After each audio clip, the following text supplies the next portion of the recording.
7-8-10 જણા રહ્યા ને, બહુ ભણેલા એટલે બહુ ભણેલા, એટલા બધા ભણેલા કે ગુજરાતમાં જન્મ લીધો, એના મા બાપે ગુજરાતી હતા તો અંગ્રેજી બોલે.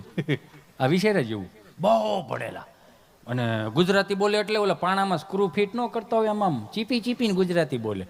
મને કે આવ્યા અમારી ઘરે ને બધા બેઠા હતા, મને કે એક બેન આવ્યા, હિતેશભાઈ મારે સાવજ જોવા જવા છે. મેં ક્યાં જવું છે? સાવજ જોવા છે. ફરીથી બોલો, એકચ્યુઅલી સાવજ જોવા છે. મેં ધીમે બોલો, અમારો હાવજ સાંભળી જાય ને તો ગલુડિયા જેવું ફીલ થાય. હાવજ ને હાવજ કહેવાય, સાવજ ન કહેવાય. એ ક્યાં ભાઈ ગઈ સાસોલિયા? હા બસ તમારો વાંધો જ આ છે, હાવજનું નામ લીધું ભાગવા મળે જોયું.